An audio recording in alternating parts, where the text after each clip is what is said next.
Alright. Ready? Just look at that. Okay, ready? Yeah. Okay, go ahead. Hey everybody, it's me here, Alex, with iChongqing, and of course, we have an Australian in China, Jack Torr, the man that's gone viral lately. Tell us what's going on with you. What are you doing here? How'd you get here? Thanks for having me on, Alex. It's a pleasure. Everyone watching, hello, and welcome to today's video. So yeah, I'm here in China, and for my second time. The last time I was here was 6 days in Shanghai with a 144-hour transit visa. Right. Alex has been showing me around the beautiful city of Chongqing, and we've been exploring this part of China. So you've come with your fiance. Yes. Great video, by the way, gone viral. A few million going there, and you're marching towards the 100,000 subscriber. Tell me, how did the YouTube career start? So I'm currently 24. The YouTube career, it's debatable if we call this a job. Sometimes it seems like a job, sometimes it doesn't. All started in 2022. I was doing a desk job like most people do in an office. I was working for the man, the 9 to 5, just graduated university with a Bachelor of Business and Marketing. Okay. Went into the workforce. I was working for a company that had 8 different businesses under it. I was managing 8 different websites, 8 different social media accounts, and got promoted twice within the first year of working with this company, which was great. And you'd think everything's going well until one day I had a massive panic attack, anxiety attack at my desk. What is going on? And I remember I grabbed my desk like this, and I was like, like trying to calm down, and and I thought, no, I just can't do this. That night, wrote my resignation letter, told my parents, and then about a month later, packed my bags, bought a one-way ticket to Thailand, started the YouTube channel. Has it been the easy ride maybe you thought coming? Because now, if you think about it, as a content creator, you are now not where you say working for the man, you are the man now in charge of your destiny here. So this is uncharted territory for a 24-year-old Australian embarking. 100%. Is it easy? It's not. the first year I made no money. I was living off savings. And you're right, it's like when you have that 9 to 5 job, you have that security, you have that paycheck every week or every month, depending where you live. You have the stability, you know what's going to happen. You get, all that is thrown out of the window when you work for yourself. So it's not this glamorous glory sitting on a beach with a laptop filming myself in a chair. Okay. It takes work. And yeah, so when I sort of started, I was really scared. Like my first 2 videos, I sat inside my hotel room. Okay. Because I was too scared to go outside and actually film something. Yeah, I guess it's almost like that stage fright a bit. You're kind of like, do I want to? Now I just pull out the camera, I just start chatting with the camera. I'm in another world. YouTubers that come to China, there's this stereotype where people say, you can't come, you can't film, it's forbidden to film. I mean, now you're with me, I'm here at iChongqing, but coming here, were we like, Jack, we want you to do this and this and this and this and this. Tell me your experience with us coming to, and maybe how you kind of got here. One of my friends, Adam, or known as Keys1 on YouTube, he came over with you guys and made some videos, and I said, mate, you're in China, like, wow, like, how'd you get there? I noticed that you said iChongqing. I researched that. It's a media company. This seems cool.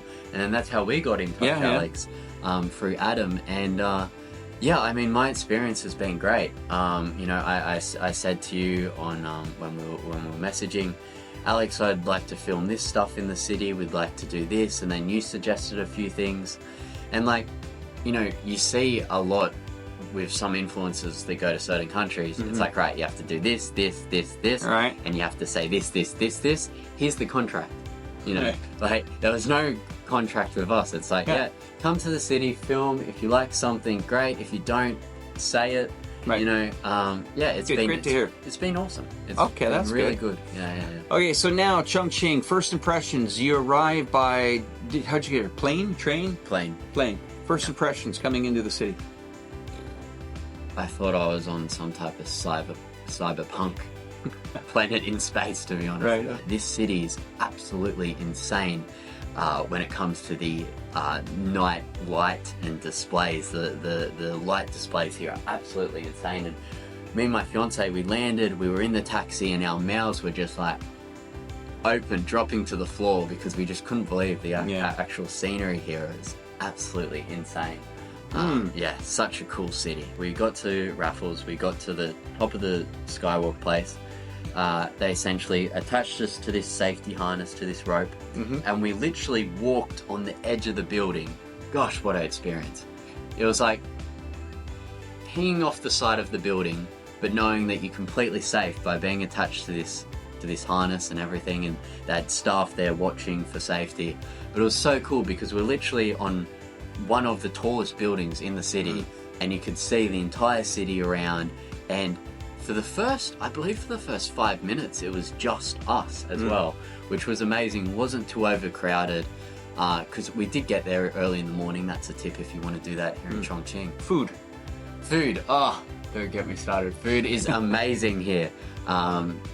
It really is. We found this really, really nice place where we're staying just down the bottom here. The most wholesome soups, rice dishes, dumplings and wontons you could ever have. Chinese food is amazing. Also Western food. Yesterday we went to a Mexican place for breakfast. Amazing. That's great to hear. And great prices too, really affordable. $10 for a massive big Western, Western lunch. It's hard to find that these days. And then Chinese food, $3, $4, $5 for a massive meal. Like the portion sizes are so big here. It's great. Population size 32 million, massive city, mega city. Do you feel safe, unsafe, scared, terrified? What? Feel very safe. And let me tell you, when you say mega city of 32 million, it's crazy how they've designed this place because it doesn't feel overcrowded.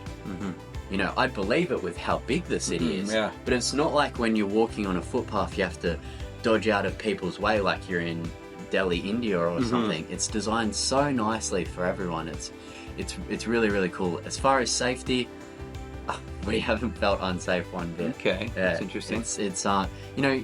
You see the Western media sometimes, and it's hard because you see things about China, and sometimes you really wonder what it's like.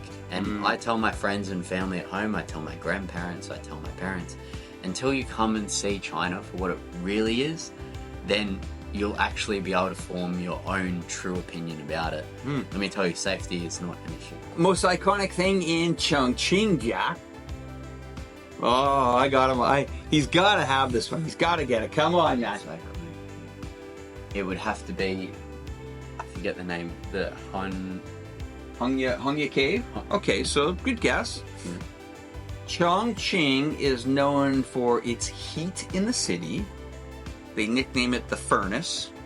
They nickname it the bridge city capital of China, but I'm reclaiming it as the bridge city capital of the world. Chongqingers are very determined, very hard-headed people. They're very determined because this city has had, quite a history. We look out this window right now, we see a fantastic, beautiful skyline, the central business district of the Yuzhong district behind us.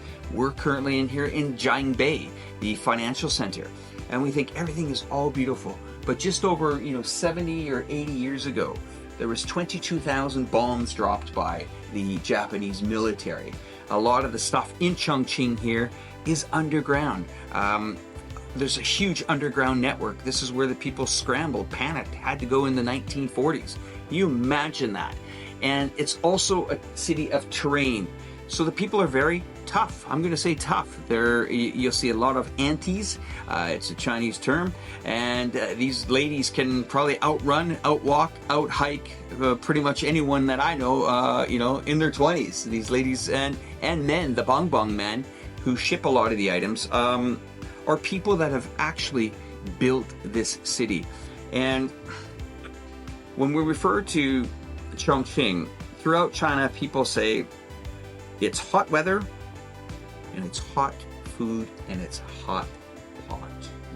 And Chinese, this city is symbolic for one of the most lethal, hot, spicy hot pot, and I want to hear your hot pot experience. Yeah, so my fiance and I, we went to get hot pot with one of your colleagues as well, Yuan. She's been great, by the way. And yeah, we went to order a hot pot. Oh my gosh, is it hot? And oh my gosh, is it spicy? But we tried all crazy things like ox penis, ox balls, brain, liver, normal meats as well, which were lovely. This was a very interesting experience. But yeah, hot and spicy. So we were talking about the hot pot. Now the hot pot really comes from, Chongqing itself. When you think about it, back in the 40s, 50s, it was a very poor country here. And the hot pot, what they did is, of course, they sold all the good meat and they brought it up into the hills and they sold it to all the people that lived here. And the scraps they kept on the boat, and they used a lot of spices because it was so hard to eat. And that's the quick version. That's the quick version. But anyway, I think we're probably going to have Jack back on this show here soon, because you're going to go to Chengdu. I want to know what's going on there, if they're any better. Doubt it, but that's okay. We like you, Chengdu. Don't worry. And then have you back here in Chongqing with your lovely fiance, and maybe go and explore into the mountain range. Yeah, that'd be awesome. Wuxi, Wulong, Dazu, whatever. We'll get him out there. Anyway, guys, thank you for watching. Don't forget to subscribe to Jack Torr's channel.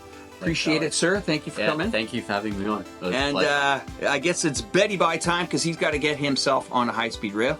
We will talk to you guys soon. Thanks for watching. Bye-bye.